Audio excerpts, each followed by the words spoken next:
Hello everyone, I am नवीन कुमार और यहाँ पर एक कंपनी है जो कि स्टॉक मार्केट से पैसे उठाने का ट्राई कर रही है। मैन बोर्ड कंपनी का, इस कंपनी का आईपीओ आ रहा है मैन बोर्ड कैटेगरी के अंदर में।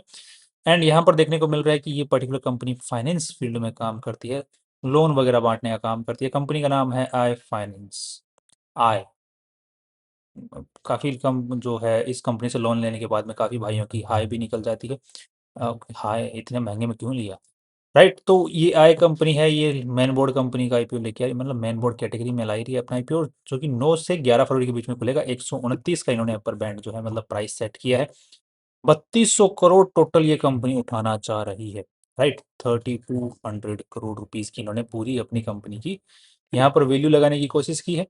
नेक्स्ट यहाँ पर देखने को मिल रहा है कि जो टोटल पैसे उठा रही है वो 1000 करोड़ रुपीज उठा रही है, जिसमें से सारा पैसा जो है, सॉरी, 7 करोड़ 700 करोड़ रुपए हैं वो तो कंपनी के पास जा रहे हैं। बाकी 300 करोड़ रुपए वर्थ ऑफ शेयर कंपनी के जो इनिशियल शेयर होल्डर्स हैं या फिर जिन्होंने इस कंपनी के पहले शेयर्स उठा लिए हैं, उनकी जेब में जा रही है, राइट। मतलब ये जब कंपनियां जब चलती हुई आती हैं काफ़ी टाइम से, तो ये पैसा रेज करती हैं, तो वो सीसीपीएस के तरीके से इस कंपनी ने काफ़ी अच्छा खासा पैसा रेज किया हुआ था।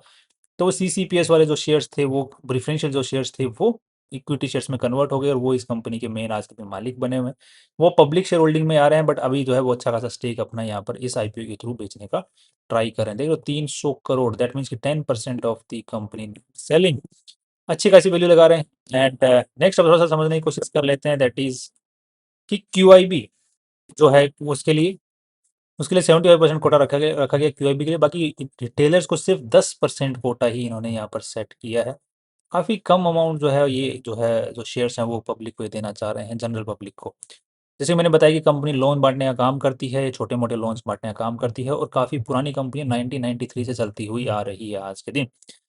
नेक्स्ट अब थोड़ा सा हम जो है आरएचपी के अंदर में चीज़ों को पढ़ने का कोशिश करते हैं। अब ये जो कंपनी के पास में पैसे जा रहे हैं, यूजुअली जो इस सभी कंपनी जब पैसे उठाती हैं तो वो कैपिटल बेस को बढ़ाने का काम करती हैं। कैपिटल बेस मतलब जो आरबीआई द्वारा एक सेट रेगुलेशंस हैं कि आपके पास में इतना कैपिटल बेस होना चाहिए, इतना ज़्यादा लोन बांटने के लिए इतना कैपिटल आपके पास में खुद का होना चाहिए। तो वो कैपिटल बेस बढ़ जाता है, इसका मतलब ये लोन और ज़्यादा बांट सकते हैं। तो इसी के मतलब कैपिटल बेस बढ़ाने के ऊपर में काम में लेने वाले हैं पैसों को। अब इस कंपनी को बेसिकली हम एनालिसिस जो है वो पर्टिकुलरली कंपैरिजन बेसिस पे करने वाले हैं, बिकॉज़ काफ़ी पुरानी कंपनी है, ठीक-ठाक है और ठीक-ठाक चलती हुई आ रही है।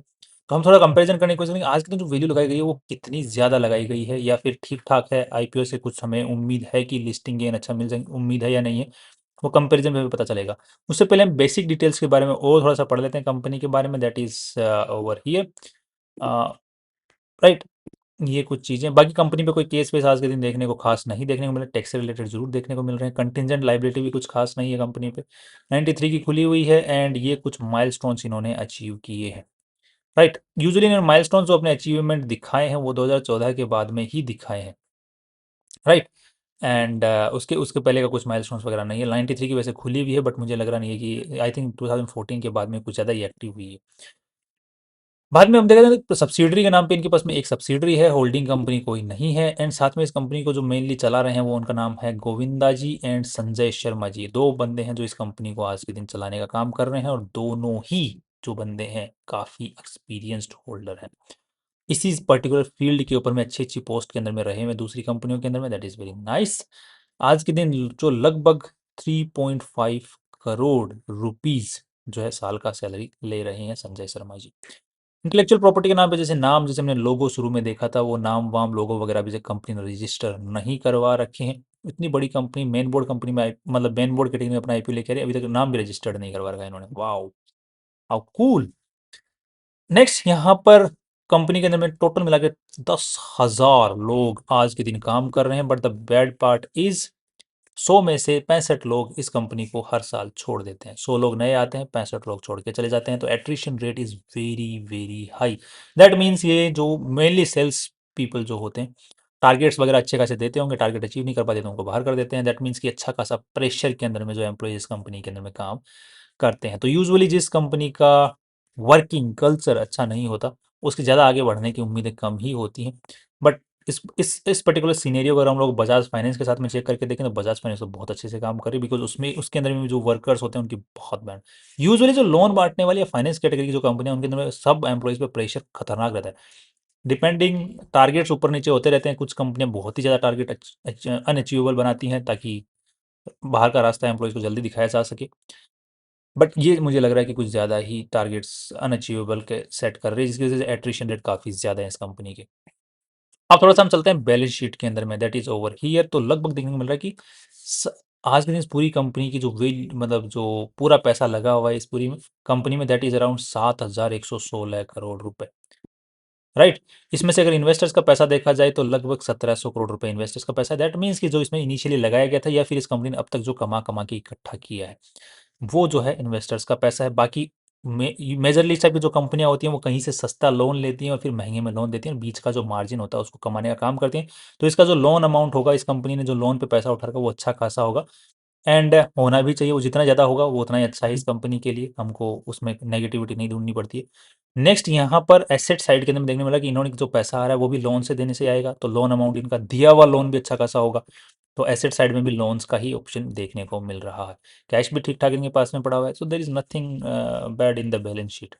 नेक्स्ट, अगर हम लोग पीएनएल स्टेटमेंट में जरूर चेक करने की कोशिश करते हैं तो वहां पर जरूर काफ़ी आई आईब्रो रेजिंग जो जो चीज़ें हैं वो देखने को मिल रही हैं। जैसे कि हम लोग यहाँ पर देख लो, कंपनी की जो रेवेन्यू है हर साल जो है, देखो यहाँ पे 623 करोड़, फिर 1,000 करोड़ एम्प्लॉयज़ को पूरा चूसा जा रहा है, इसीलिए एट्रिशन रेट हाई है। और जो रेवेन्यू है बहुत ही अच्छे तरीके से बढ़ रहा है, यहाँ पे 1,400 करोड़। और यहाँ पर देखने को मिल रहा है कि इस साल जो है लगभग कंपनी 8 16 1700 करोड़ के आसपास का रेवेन्यू अचीव कर सकती है। अब यहाँ पर देख लो कितना भयंकर ग्रोथ देखने को मिल रहा है। अभी भी 1,700 करोड़, मुझे लग रहा है कि ये इस बार अगर थोड़ा सा एम्प्लॉयज़ को और अच्छे से चाबुक मारेंगे तो आई थिंक 2,000 करोड़ तक भी ले जाके चले जाएंगे ये। चाबुक ही बोलेंगे, बिकॉज एट्रिशन रेट को देखते अब देखो रेवेन्यूज की इंक्रीज के साथ में। दूसरी चीज एक सबसे सिग्निफिकेंट जो कि आपको देखने को मिलेगी, that is here 172 crore rupees impairment on financial instruments. That means इन्होंने राइट ऑफ कर दिया इतना पैसा। दैट मीन्स अगर आप लोग चेक करने की कोशिश करोगे तो इसी साल इतना ज्यादा राइट ऑफ किया नहीं, पिछले साल का अगर देखोगे तो 288 करोड़ का राइट ऑफ किया, उससे पिछले साल देखोगे तो 131 करोड़ का राइट ऑफ किया। राइट ऑफ देखो आप, राइट ऑफ अमाउंट, नया लोन तो बांट रहे हैं बट जो लोन दिया हुआ है उसकी रिकवरी नहीं कर पा रहे हैं, उसको राइट ऑफ पे जा रहे हैं। अब ये राइट ऑफ कितना बड़ा अमाउंट है, ये इस कंपनी का टोटल रेवेन्यू का इस साल 20% राइट ऑफ होने वाला है, जो कि किसी भी कंपनी में मुझे नहीं लग रहा। मैंने दो कंपनियां जिन्होंने अपने पीयर ग्रुप में दो कंपनियां बताई हैं, एक तो एसबीएफसी फाइनेंस, एक इन्होंने बताई है ये 5 स्टार बिजनेस फाइनेंस। दोनों के अंदर में इतना राइट ऑफ नहीं है।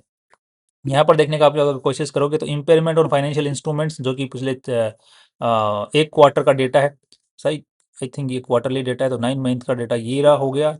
एट फाइनेंस कोस्ट इम्पेयरमेंट ये हो गया 88 करोड़ रुपया, 88 करोड़ रुपीज 9 महीने के अंदर में। और यहाँ पर मंथली बेसिस 120 करोड़ रुपए इन्होंने राइट ऑफ किया है एसबीएफसी फाइनेंस ने, 120 करोड़ रुपए।